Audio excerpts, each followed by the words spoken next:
Sorted. Okay, thank you. So Marsha, hopefully you're feeling cool and calm and ready to go. I am. I don't know if I'm calm, but I think I'm ready to go. Let me turn my camera on. Hello, everyone. I will share my screen if that's okay. It's just one title slide. Are you able to see this intersectionality bubbled in, out, and about? Is everybody able to see that? Can you see my screen? You can see it? Okay, yep, great. It's great. Thank you. That's all. And let's see if I can make this work. You're not seeing anything else, right? You're not seeing my writing, just the title screen. Yes? We can see the title screen, and then on the right-hand side, we can see all of the other slides. Oh, okay. So I just need to put it in presentation.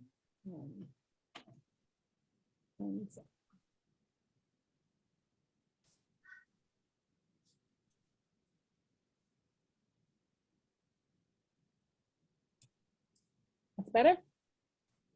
Uh-oh. No, I didn't want to do that. Sorry. I'm gonna keep it that way just because I have my presentation pulled up and I'm sharing the screen. Yep, that's okay with everybody? Great. Yeah, looks okay. Great. Awesome. All right.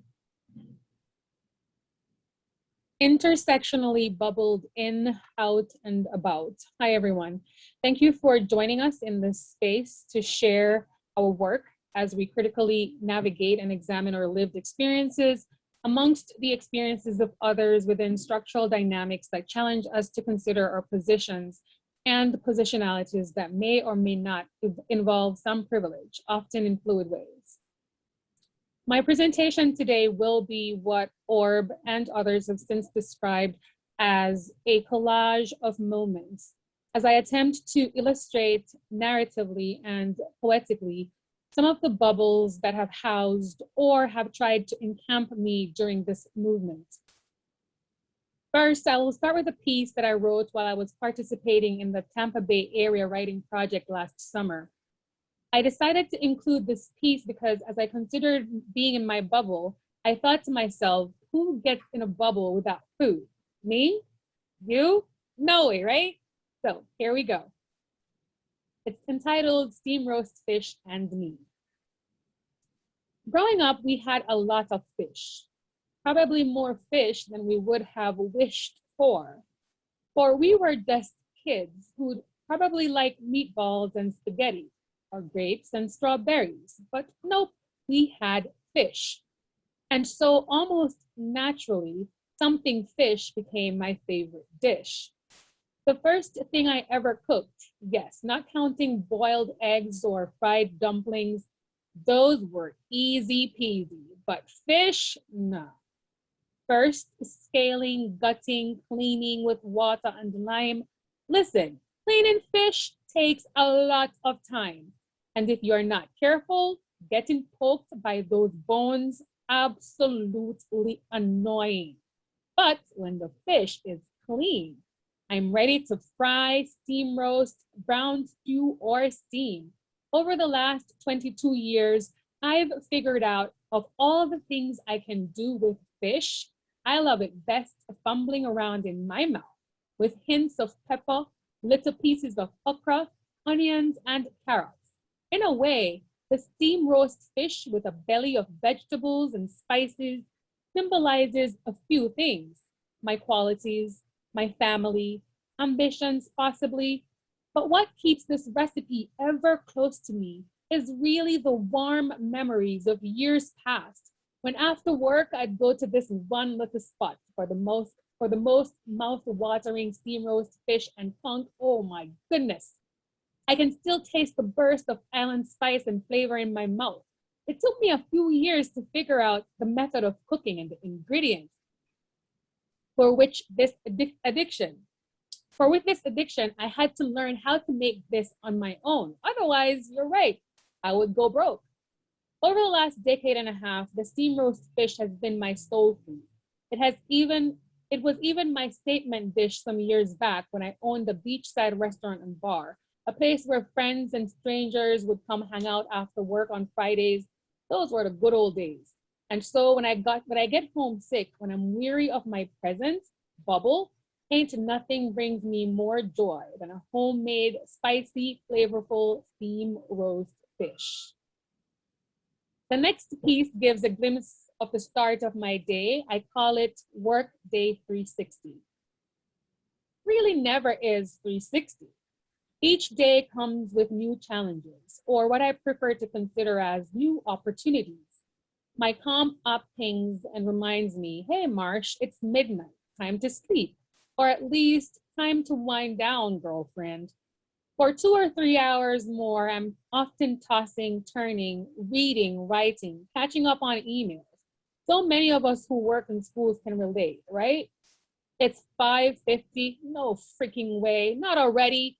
Well, the first of 3 alarms sound off. Time to wake up, snooze. But I can't afford to lose or be late. People are counting on me to show up and bring my plate of sunshine every day.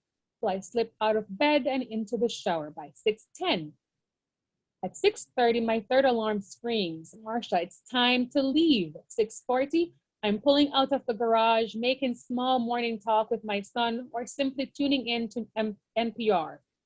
You'll learn how to pronounce new words, I tell him. On top of that, you'll learn what's happening around the world. It's a 45 to 50-minute commute. Sometimes we sing, talk, or just go mute most of the way. It's 7:25. Thank goodness we've arrived safely. Good morning, good morning. I greet my kids as they make their way in. Have a great day, I say. Best believe these little morning moments can make or break a day. It's almost like handling with care. Each child with whose lives I'm entrusted every day. So when the alarm goes off the next day, for me, it's never really, not again. Leave me alone. I want to stay bubbled in my home. No way. Bubble me out, because it's more like, I wonder what today will bring. One thing's for sure, rain, wind, sleet, or snow, I'll bring my own sunshine bubbled up in my coat. Hold on though, because in my work, some things are not quite peachy when I apply critical theories. So here's a short narrative that introduces my professional and academic work. It is framed against the background of this quote. Much of what happens in schools relates to what also occurs in the wider society. Shields 2010, page 79. It's nearly dismissal time. My class is at recess. We went outside later than usual because we were deeply immersed in our Florida State assessment writing preparation. I glanced at my watch and realized the 20 minutes of playtime is coming to a close. I give the 1-minute warning. We're going inside in 1 minute, I announce. Crystal comes up to me and asks, can we stay 5 minutes longer? We worked hard today. We deserve it. I smile and reply, yes, but I may get in trouble and lose my job. You're going to take care of my son if I lose my job? I playfully responded. Yes, yes, yes, I will, Crystal responds. She hugs on me and tries to hold my hand down as I try to signal to her classmates. It's time for us to go inside. As students are getting in line, another student, Andre, sighs. Why do we have to get in line? We know where we're going, don't we? It's like we're in prison or something. Andre's remark hits a chord in the back of my throat. I was speechless. Moments later in the classroom, an intense conversation ensued. We talked about the policies that made some of my students felt like they were incarcerated. The uniforms, the transition lines, the bell schedule, the lunch lines. Those are the ones I remember most clearly. Coincidentally or not, I was reading Schultz's 2018, his book that's entitled Spectacular Things Happen Along the Way. Later that evening, I came onto the section of the text for me at the time for the text where Schultz questioned the culture of school policies and practices. Most relatable to me at the time was the 2 feet, 1 square practice, and that I had previously taken great pride implementing as part of my classroom management. But with the day's events playing in my head, there was dissonance. I began to deconstruct brick by brick everything I thought was absolutely necessary to maintain what is called a conducive teaching learning classroom environment. Conducive to what exactly? Andre's comment at recess, the preceding classroom conversation, and the inextricable connection that I made with Schultz's text marked the beginning of my transformative learning experience with school discipline policies, and may very well be credited for the foundational inspiration for my dissertation. Undoubtedly, I became more conscious of the written and hidden discipline curriculum and the larger structures that govern the culture of school discipline in the United States. At the end of the day, bubbled in or not, matters not. What's a fact is that I, my love, wear many hats. They say, ask why not me, not the other way around. But instead of being bubbled in, sometimes God knows I just want to be bubbled out, or allowed the latitude to roam like Arctic terns, make the seasonal trip. I'm quite fine sometimes just to be able to bubble about. But in the realm of my reality, here's a tiny glimpse of my intersectionality as an immigrant Black woman worrying about the health and safety of almost 500 school-age children daily. COVID captain, another designated duty. On my already piled plate, which includes mothering 2 sons, one born off me, the other I received through a marriage I've recently given up on. And the imaginary lines of my bubbles continue to extend as I contend with what else? Oh, nothing of great magnitude, just a dissertation that has me trapped, sucked, stagnant at chapter 2. But they say it's the possibility of realizing your dreams that makes life interesting, right? Well, at least that's what I read last week in The Alchemist. I suppose such thought also somehow aligns with what I see, the forest or the trees. But when, oh, when will I just get a moment to breathe free, to silence multiple alarms and sleep until my brain says, you, my child, are fully rested. Still, I remain mostly invested in the work with which I'm charged, admin, AP, or dean, often bubbled in within bubbles of systemic, oppressive, microaggressive structures that disparage me based on my gender, nativity, and melanin, that pays me 70 cents on the dollar to perhaps make me overthink whether I can really do life on my own wages outside of a marriage in my own spaces, causing me to consider bubbling out of some roles and into others to make sense of my whole life. Because sometimes I'm just tired. Tired of working every day, tired of working for less pay, tired of the emotional abuse, tired of feeling that I'm being used, tired of writing, tired of crying, tired of trying to produce results, solutions. There's way too much disillusion in my mind, so please, please be kind. There's so much to manage in my bubble at this time. I'm tired. Tired of less sleep, tired of the trauma and the secrets that I keep, tired of the expectations, tired of the double standards, tired, just damn tired. So what keeps me going in this bubble moment? Perhaps just life. I don't always understand, so I wonder. I wonder when a day, week, month, year is done, do you ever wonder what's the point of this all? What's the point of labor, sacrifice, love, or lust? When the world is crowded, but still you're alone. I mean, really, what's the point? If there's more sadness than there is laughter, if there's more loneliness than companionship, more uncertainties than sureties, why am I here in this space where I feel less than who I am or what I want to be? How do I effectively say, love me because I love you? A ridiculous reason, even as is true, that love can't be forced. I digress. Or maybe I haven't digressed. Because like bubbles evolve to vapor, so too our lives evolve. And so the final piece of this collage is entitled Evolving Summers. We are in the mountains of Cascade, intricately tucked away at the border of Manchester, Trelawney, and St. Anne in my home island, Jamaica. It's summer, but you really can't tell. because in the daytime, it's rather cool. In the nighttime, there's a degree of chill that requires jackets or sweaters. During the days, the sunshine is bright and usually complements the warmth and the smiles of men, women, and children farmers who come strolling by with stacks of ground provision on their heads. Their water boots are flushed with remnants of rich orange reddish soil, their clothes pressed with sweat and soil, married like peanut butter and jelly. They say howdy do and make small talk with my grandmother, their church sister and fervent choir member. My grandmother reminds them, these are my grandchildren from country. They laugh and joke. You mean more country than here? Sainty country, my grandmother would reply. For where we came from was country by the sea, but where we were was country by the mountains.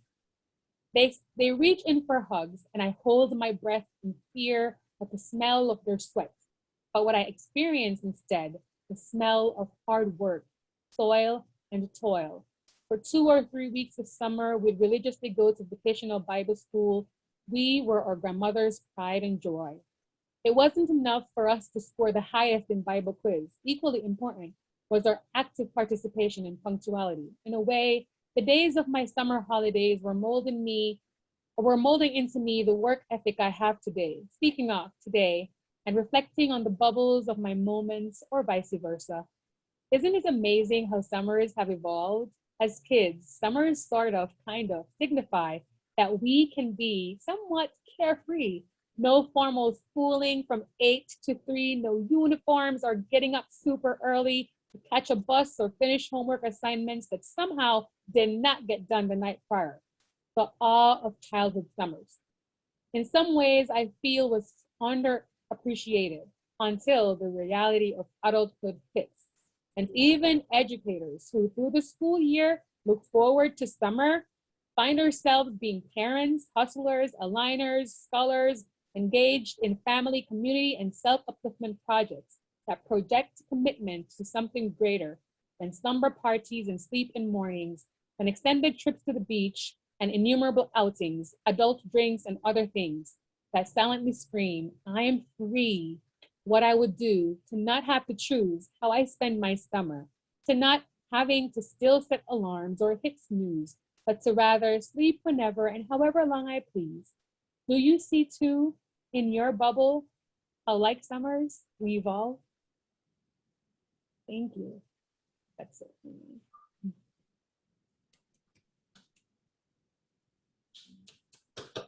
Thank you, Marsha. What a beautiful, beautiful piece on so many levels about the everyday, the extraordinariness of that, but also the exhausting and how we manage to keep going. Thank you so much. Amazing. Tabetha, if you're ready to go, we'd love to hear from you. Make sure you have a look in the chat, Karen. I was thinking of you as Marsha was speaking because about particularly the piece about school.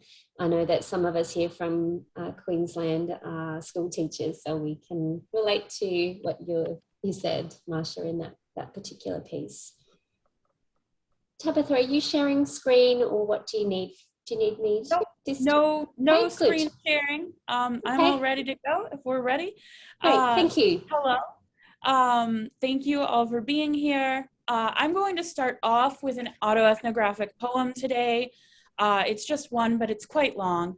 And after I've finished it, I'm going to give just a few moments of quiet just to absorb the last lines a little bit. And then I'll move on to the rest of the presentation. This poem has not gone through final editing, but I'm happy to share a copy if you'd like, and you can feel free to privately message me to request it after the presentation. I'm happy to do that. Okay, so. I don't know where I was the first time I heard, or more probably read, COVID bubble. The idea that you could, perhaps, safely, humanely open your airspace to less than 10 people, so long as they were the same 10 people each time. Are we ever the same 10 people each time? Influenced by our environments, different flecks of ideology, dust, pestilence, stick to us. I say I don't know where I was, but I know I was at home. Everyone who could be at home was. A privilege unearned that fell hard in my lap. But there's so much more to where than the coordinates of our body minds tethered to the geopolitical earth, and in the wider sense, I was unmoored. Drifting, uncertainly, a bubble of one, telecommunications leaving and entering, but no breath, no fleshy touch, no crackle of emotional energy from friends or strangers. Probably I was trying to write. I had mercifully finished my conference season before COVID intervened, and it was time to publish. Isn't it always time to publish? One wonders if the seasonal nature of academic work, the gentle rhythm that rocks us through teaching, writing, and committee meetings will survive yet another tumble, careening end over end into a barely recognizable, euphemistic new normal. I try to navigate with my voice, steering through phone calls and emails to attain accommodation. Seizures, yes. This can't. Ultimately, I am accommodated not because of my serious chronic illnesses, but because of my body weight. Thinner disabled friends are forced to teach in person or take leaves of absence. I had no one who could enter my bubble, and spent the rest of the term getting an education in Zoom fatigue, for which I was thankful, all things considered, but refused to describe as a silver lining when who gets to Zoom is unevenly applied, creating access bubbles and not access opportunities. We don't operate well in bubbles. Productivity suffered, mine, yours, the dean down the hall. We had been living in another glacier bubble for so long that it was easy to ignore its walls and the people who pointed at them shouting. Overproductive at the risk of humanity, community, deep thought. Overproduction at the very risk of production itself. Always activated, but hard to spark. I moved my writing workshops online, and attendance soared. Concerns about writing in a pandemic bubbled beneath the surface at every talk. An anxiety rainbow oil slicked right on this fragile glass with productivity benchmarks carved in at every altitude. At the end of a session on writing goals, a faculty member asked me, hopeful, if I could give advice on how to maintain writing from a hospital bed. It was important to her. It was important that her impending surgery not interfere with her writing schedule. I asked that she allow her body-mind to rest, but maybe that advice could lose her a grant or even tenure. The glass has cracks. You can blow them up or you can let the shards cut you as each small piece falls down. Precarity in all things under capitalism. Both are dangerous. At a town hall meeting, long before vaccines touch arms, an instructor expresses their fear over teaching in person. They applied for an accommodation that wasn't granted, and their doctor disagreed with the amount of risk. In a later meeting, an administrator tells me, voice low with friendly intimacy, that instructor clearly wasn't ready to teach. Too emotional. Job ads begin including lines like, remote work is not a possibility, and this position is 100% in person. The message is as clear as the glass ceiling they shine above the Board of Trustees chambers. The weak are to be kept out. The accommodations are to be as compliant as they are unreasonable. The university will be strong. The state of the university wills strength from each individual as their personal and professional responsibility.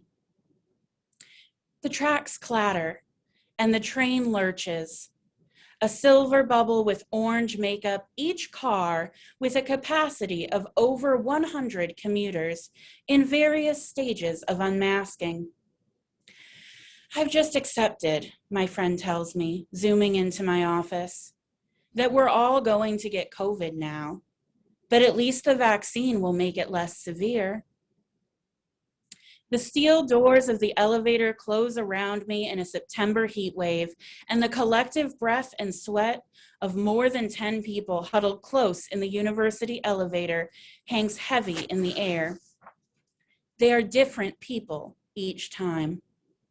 We fly up the tower in the little box, in this together. Bubbles of fear well up like a shaken soda, because we're probably all going to get COVID now. And for some of us, it will be severe. As you pass the shop windows this consumer season, notice the clear plastic bubbles, shiny ornaments waiting to be filled with glitter or kid-cut snowflakes.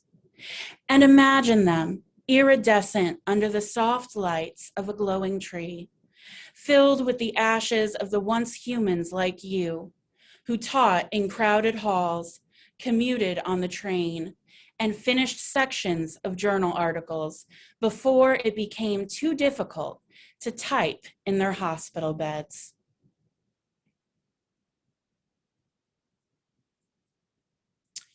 We, as members of academic communities, are practicing performances that are derived from and constructing new frameworks for eugenic impulses.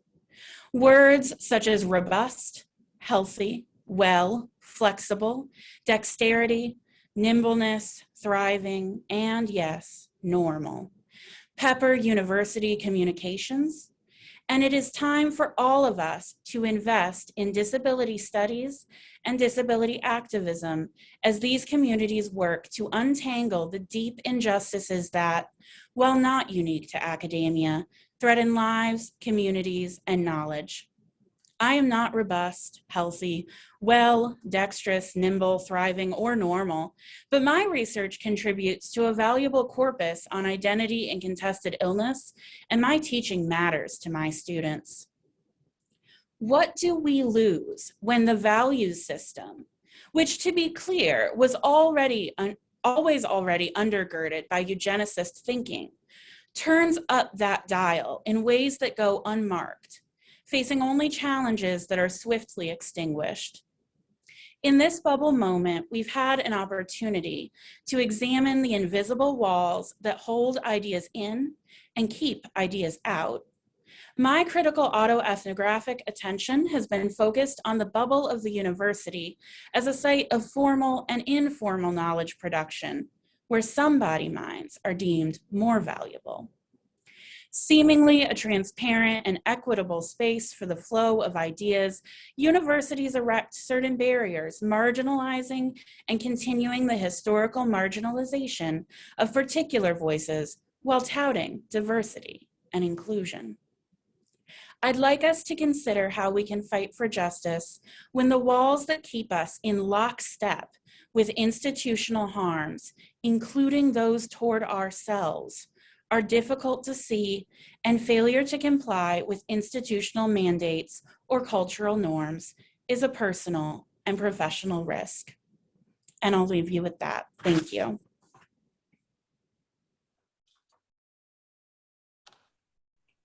Nice job. Thank you. Thank you, Tabetha, for such a moving piece and a take on the world in this bubble moment from your perspective. So powerful that we were able to hear that, and thank you. Thank you. I'm looking forward to some discussion at the end. Many of us here are working in universities and can really relate to a lot of what you said, and obviously some of what you've shared is not part of our experiences either. So looking forward to some discussion. James and Jasmine, are you ready? Yes. So before we got started, I just wanted to say thank you to the conference organizers, Dan, Stacy, Craig, and of course Liz. Thank you so much for making this all happen. It's great to interact with people from all over, and thank you to the other presenters, and of course people in the audience. So great to be here. So we'll take turns reading our pieces. This one is mine, Forever Blowing Bubbles. Nothing lasts, as they say, but that never stopped me from trying. When I was very young, I had a lot of faith in cartoon physics. I saw on Tom and Jerry, for instance, that you could yell into a jar and save it. I tried to do that with my favorite Kenny Rogers song when it came on the radio, perhaps damaging the speaker cones a bit in the process. Also, Elmer Fudd wouldn't fall off the cliff until he looked down, so I was fairly convinced that I'd be able to learn how to fly if only I were able to confuse my senses enough to where I wasn't aware of where the top of the couch ended. I feel like Douglas Adams maybe had a similar notion, as it says in the Hitchhiker's Guide, that in order to fly, all you have to do is throw yourself at the ground, but miss. I was certain that this technique never worked for me because after so many steps, it could only be the case that there'd be no more couch left. In any case, further experimentation was hampered by a sprained ankle. And maybe it was a Max Fleischer cartoon or something in my memory that seems like it would have been from the 1930s. But I feel like my idea for freezing soap bubbles came from a cartoon too. I knew that it took some time to make ice cubes, so the issue was to protect the bubble long enough to freeze. It seemed like it was the wind that popped them, so if I could protect them somehow from the wind, that ought to do the trick. However, blowing the bubbles into containers seemed to pop them even faster. What would need to be done then would be to capture a bubble in a container such that it floated without touching the surface of that container. Perhaps several weeks were dedicated to this effort, doubtless replaced by more pressing scientific concerns such as those recently put forth by Wile E. Coyote. Cartoon physics becomes a funny gag to an adult because there's an internally coherent logic to it. If a jar can be used to capture something and sound is a thing, then a jar should be able to capture sound. If there's a law of gravity, then you have to obey it, as though you have the choice of whether or not to obey, such as when you choose to stop at a traffic light. If bubbles are primarily water, then you should probably be able to freeze them. What's funny about the gag is that something that should otherwise make sense actually doesn't, given that we're in the know regarding something else. And while we might eventually lose faith in cartoon physics, there's something of that sort of faith that persists even through adulthood, persisting regarding those things we don't yet know about, perhaps because they're things that can't be known about because they are, by definition, knowledges that can remain only as known to be unknowable. For a long time, I've been concerned about the issue of happiness, specifically regarding its preservation and protection. Spent several years studying eudaemonist ethics, which takes happiness as its concern. Same for proceduralist approaches to justice that define happiness in terms of the flourishing of ontological beings. Same for Lacanian psychoanalysis, which in some light is primarily concerned with happiness also. A Lacanian might say that this sounds reductive, but there's a truth to describing the psychoanalytic project in this way, I think. Why does someone seek psychoanalysis in the first place? On some level, they're unhappy. So now, after a little over 2 decades worth of study about happiness, countless sprained ankles of the brain, I'm still not ready to give up on how to permanently preserve and protect the bubble of happiness, even when new information has come to light that seems to make the project doomed to be without success. Even now that I may know more about surface tension, or at least that consideration must be accounted for, at least that's what Wikipedia tells me. When trying to freeze a bubble, there's a part of me that hasn't given up there's a part of me that hasn't given up and wants to fantasize, but the only thing keeping me back is some lack of understanding. Same with happiness, even though it's occurred to me that preserving and protecting happiness is probably impossible as a sustained thing. I still act as though I don't know this. And not to burst anyone's bubble, so to speak, should anyone have the same pursuit. But here's why permanently preserving and protecting happiness seems impossible, at least to me. So long as the condition of some forms of happiness are dependent upon competition, then at the conclusion of that competition, some will be left unhappy. Sure, it's true that not all things that are happy-making depend upon competition, but some things necessarily do. For instance, when resources that are necessary to all are limited by their very nature and cannot be shared, then those without access to that resource are left in a position of unhappiness. Further, if the flourishing of all exists as some kind of equilibrium, then think about the impossibility of maintaining this equilibrium given that fortunes must shift with time. To use a example, real and not cartoon this time. For any given object with mass, there are comparatively very few points belonging to that object where it could be made to balance. If it's a condition of the game of the collective human condition that points must shift over time, then there will be more times than not when balance isn't. So with regard to justice, as time moves ever forward, how can one ensure that fully realized justice for all is maintained? You can only ensure this if you freeze everyone into position, so to speak. But of course, we can't do that. Or if you approach justice from another perspective, one that presupposes that at least some unhappiness is inevitable, what would seem fair is to distribute unhappiness either evenly, randomly, or both, depending on the situation.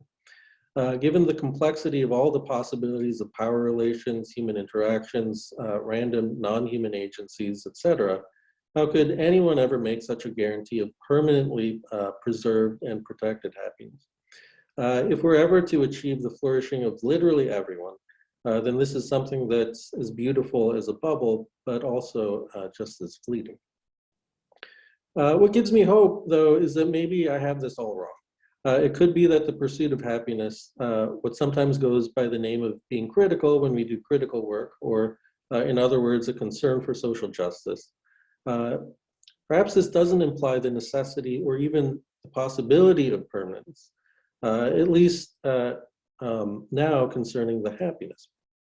The pursuit of happiness is simply just that, a pursuit, one that can never take an object because happiness itself isn't an object, but always already and only a pursuit.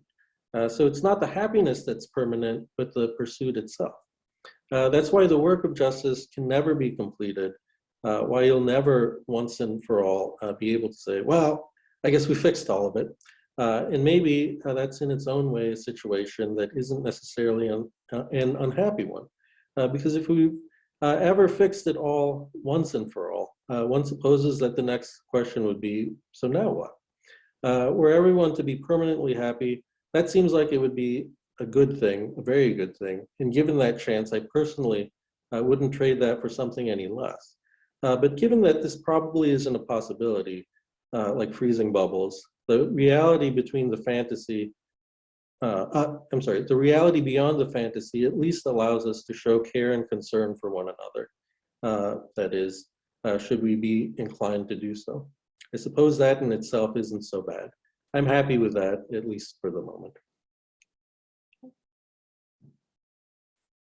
I know, see it. Tiny bubbles. The big bubbles were always difficult. They never lasted very long, nor were they ever round. That really had bothered my desire for balance. Further, the bigger bubbles either bursted when they collide, or one would swallow up the other. The tiny ones seemed to last better, and they were much rounder and could collect without absorbing each other. Also, they could collect together without bursting any of the other bubbles upon contact. These tiny bubbles of childhood were happy ones. The bubbles of adulthood, on the other hand, well, they seem to take on some different characteristics. First of all, there are all the economic bubbles. There was the .com bubble, then the housing bubble, and now one lies in nervous waiting for yet another bubble to burst. At least that's what one might worry about as one passes CNBC on the way to one's other channel. At any rate, these are the bubbles of consequence and worry. Then again, there are the social media bubbles and the search engine bubbles that we find ourselves in. Somehow big data algorithms are really good at predicting the sorts of things we like. Then they start feeding us similar media to consume, which causes something like a feedback loop between big data and our own browsing habits that exaggerates what we begin to think we value, becoming convinced more and more with each click. Exposed to this sort of bubbling, how can we help but become very polarized psychologically as a culture? These are the bubbles of divisiveness. And even more, those of us in academia are in the bubble of the university, a bubble we sometimes also call the ivory tower. We all know all too well about this bubble. Charges of elitism, multiple institutionalized bigotries, and neoliberalism are all sadly well-founded. Oddly, these aforementioned bubbles of adulthood are bubbles of both assimilation and isolation. For instance, how do economic bubbles form? Well, there's too much investment in one particular thing. Portfolios aren't diversified, and thus something bad happens when everyone absorbing all their investments into one big thing. Then this causes sort of a dangerous, economically risky situation. And same for the big data bubbles and the bubble of the university. But maybe there's some wisdom in returning to the bubbles of childhood. Like I said, the smaller bubbles could gather together and coexist. And they didn't swallow each other up. So when we think critically about these issues, might we not take a lesson from these tiny bubbles? We might begin by questioning some of the practices in academia that encourage both assimilation and isolating divisiveness. For instance, how is our success often measured by promotion and renewal committees? These committees might look to things like citation metrics. The more citations one accrues, the better. Bigger H index, and the more you're considered to be a top scholar in your field.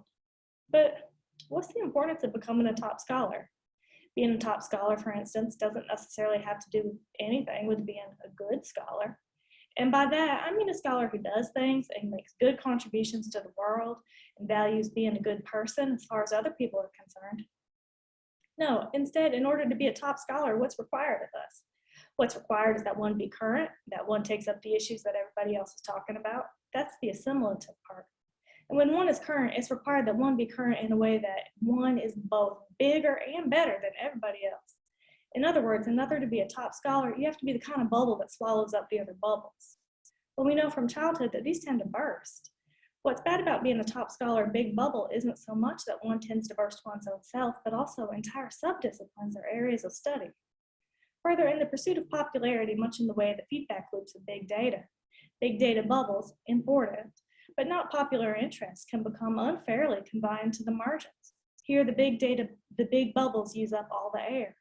Such a manner of pursuit can be very polarizing, making it such that as a scholar, we need to take sides on this issue or that, the sides being presented such that the perspectives on the issue are artificially limited, perhaps binarily so. So when in actuality, such a presentation is the furthest thing from being exhaustive regarding the complexity of what it is that we're trying to address. So instead of working together with or alongside of each other, we're encouraged to undermine each other through unnecessarily acerbic critique. What good does this do anyone? It does the community of scholars no good, nor does it do anything in particular to promote justice. In fact, it can hold justice back. The pursuit of justice is far too important to get caught up in this way. The bubbles of childhood seem to enjoy being tiny, and really, why should we feel any less for being but a tiny bubble ourselves? In the grand scheme of things, being a small bubble isn't bad. Being a tiny bubble involves choosing not to grow, and growth only comes at the expense of other bubbles' existence. Being a tiny bubble means that when you encounter other tiny bubbles, you can happily cluster together instead of working toward mutually assured destruction. And given that there is limited time for all of us, being a tiny bubble means that together, we can at least last a bit longer. At the end of the day, tiny bubbles make me happy, make me feel fine.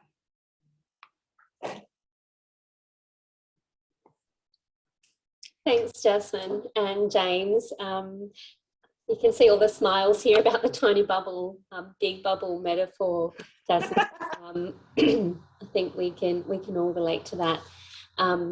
We have time for questions, so I'd love to throw it open to people who are with us today to ask our three presenters some questions. Anybody? Has somebody got a bubble bubbling up? Question they'd like to ask. Karen, and then Michelle. I've been bubbling ever since Marsha's presentation. It was amazingly just the emotion that I feel about my work as an administrator was so beautifully expressed when you were doing the I'm tired, I'm tired, I'm tired. I was in my bathroom actually still getting ready because I'm so tired. And so I was just with you in that moment. I'd be really interested to hear a little bit more, Marsha, about your doctoral thesis and what you're doing there.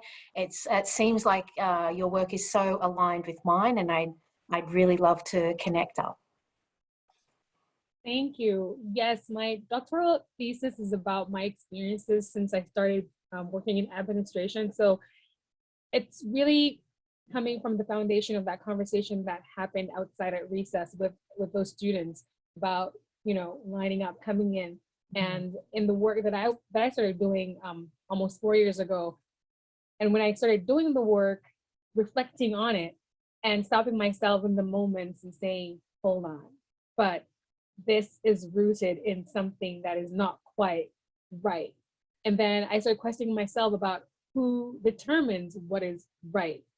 And so that's the questioning of my work and my positionalities towards my work, the perspectives that I had. I heard one of our presenters talk earlier about perspectives and how they differ.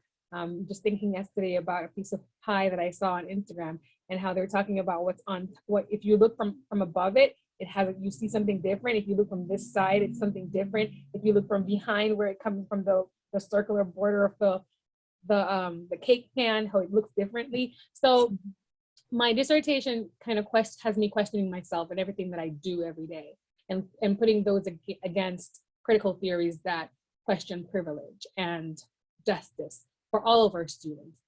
Also keeping in mind that even though I am considered to be African-American, I am Jamaican. So coming from that culture to hear what that looks like and how that, what are the ramifications or implications of that for my work and my approach to school discipline here in this country. And also considering that I work in a public charter school versus a regular public school where we have a uniform policy, which was part of the original conversation of, oh, we feel like we're in prisons.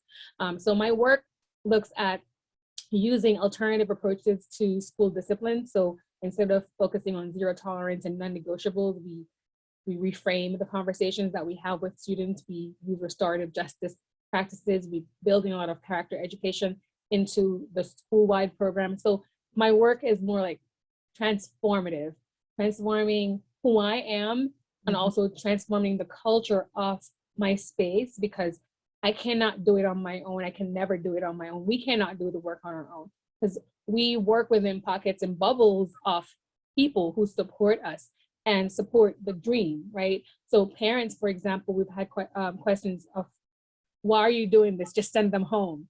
It's not that simple anymore for me. So when I first started, I've changed so much in 3.5 years. And that's sort of what my work is around, but I'm still stuck in chapter 2, so pray for me. But I would certainly love to connect and you know, learn more from you as well, and you know, see how we can strengthen each other in this journey, because definitely can't do it alone.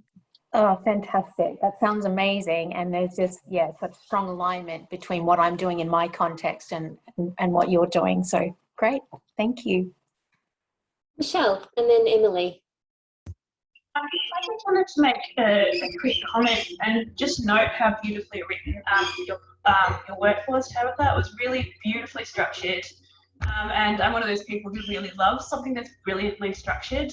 And I just thought that I just really noted the word choice. I think one particular stinger we were talking about, like the Christmas balls. So I just wanted to just make a note in that, and that your writing is really beautiful and really well put together. So thank you for that. Thanks. Thanks, Michelle. I think all of the pieces we saw today were beautifully written. And Tabetha, yours in particular, I guess you were talking a little bit like Michelle from a particular institutional context. And one of the things that I loved, and I guess it was pretty much the main theme of what you were talking about, was the invisible walls. And I think you said something like the invisible walls that hold ideas and keep ideas out. And that obviously also relates to particular kinds of bodies that hold those ideas. And I thought thank you for sharing your perspective on that. Emily, I'm sorry, I didn't mean to jump in before you had a chance. It's all right. Thanks, everyone. Yeah, they were just such beautiful presentations. And I'm sort of coming off the back of that observation of yours, Liz, about the quality of the writing. It seemed to me that for all of you, for Marsha, Tabetha, and James and Jasmine, well, it's a question really is, because I'm doing like poetic inquiry as part of my research methodology, and it feels like you're all, well, you're kind of using your writing to process in some ways the challenging things that you're thinking about, those deep important questions around access and justice and questioning, you know, certain structures. So if anyone wanted to just respond to that in terms of that relationship between the sort of the issues and your writing process and that kind of cycle, because it felt like they really spoke very clearly to each other. And I just wondered about, I'd just love to hear any of you reflect on that, that relationship. Yeah. I think for me, if you want to think about your writing practice as resisting sort of colonialism and ableism and eugenics and like resisting really the history of academic writing, it doesn't make a ton of sense to continue to write in a trajectory that is very much in line with that, right? And so I think in a lot of ways, it's helpful to write in that way because it really does allow us to break out of, oh, I need a citation here. I mean, if challenged, right, I could put a citation on every line of this poem or several or whatever I had to do. But I think sometimes that in the pursuit of what was the last person to say something on this in 1936, right, we're losing just like the raw, like, tell us what it is, like, what does it matter? And then I also think it's more accessible and easier to listen to poetry, which I think is really transformative for academic spaces. I'm sure that many of us have been to conferences where we loved one paragraph of a presentation, but then the rest of the presentation, like, why did I spend the 20 minutes listening to that? And I didn't care, right? Like, if I wanted to look up the literature review, I would look up the literature review. And so I think always, like, when you're in a presentation mode, like, poetry is really powerful because you can get at a lot of ideas and pose a lot of questions really quickly. Thank you for unpacking that, Tabetha. I'll just want to add to her support what she was saying and putting, for me, it's adding validity to my voice and to tell myself that my writing matters. So I've been trying to find myself through all the things that I've been going through over the last almost 4 years, not just in my professional space or in my writing, but also at home, right? And so what I've been learning to do is to love myself and to love the things about me that I thought weren't good enough. And ever since I was in like the 6th grade, I've been writing. My teachers believed it, that I could do it. My dad believed that I could do it. The people who hired me as a correspondent when I was a teenager in high school thought I could do it. So when I sit down or I lay down at night and I find myself just texting myself, I have a thought and I don't want to lose it. I don't want to turn the lights on and write it down. So I send myself text messages, right? And almost all the pieces that you heard today were all text poems that I texted myself at different hours of the night, just in thinking about different things. But in thinking about CAE, I was thinking, I don't really have anything, but I do have so much. How can I put them together to speak for me, right? And so that's sort of how I put my pieces together. Thank you for that. James and Jasmine, would you like to make a comment on that just before we go? Oh, thank you, James, for the chat for me. I appreciate that. Oh, I just wanted to echo what both Tabby and Marsha were saying. I think it's really right poetry is really generative interpretively. So it's a nice way to generate knowledge. I agree. Why continue to write in ways that uphold institutional structures that are the very ones that we're critiquing? I guess that needs a different sort of, not just a trajectory, but a different form. So not just content, but form as well. Oh, yeah. I agree. Oh, okay. I think that's a really nice note to end on. I know I'm really sorry to cut this discussion short, but I think we all agree, Jasmine, and we all agree that we've heard some amazing pieces today of, poetical, ethical, philosophical, political insight. So thank you everyone for your contributions. So I guess we jump out of this room and go into the next one, and I'll see you there.